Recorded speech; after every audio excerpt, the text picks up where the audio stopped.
Welcome back to the channel. Today on the bench we have a Sound City tube guitar amplifier. I think this is going to be really interesting to get back working, and it's going to be really interesting to see what it sounds like with an electric piano.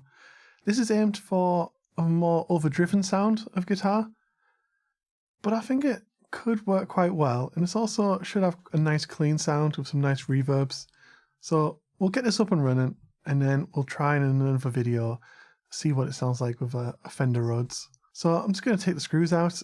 You all know how to turn screws, so I'm not going to spend too long doing this. So I've only just acquired this amp and got told that it doesn't work, and also all the tubes are missing. So I've ordered a replacement set of tubes, but I am blown away of how expensive they are at the minute.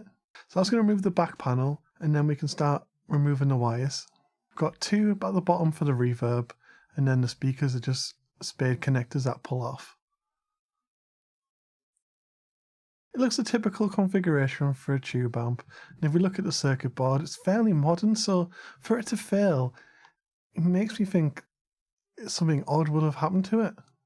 But we can see the fuses have blown here, and we've also got an expanded cap, which is very odd, I would say, but then maybe I don't know.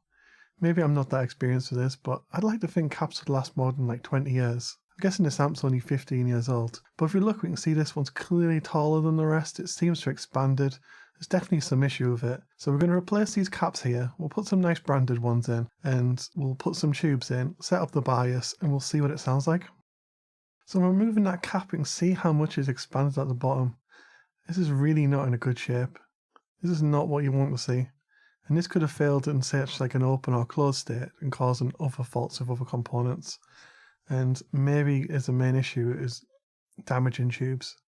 I've struggled to find a schematic for this amp, so if you do have one, please do let us know. But yeah, as we've now got it built up, we do have sound.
So that's it for this amp for this video. I'm going to do a few more checks to make sure the bias is stable once it's properly heated up.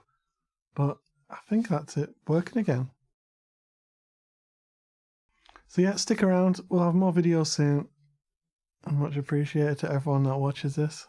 Till then.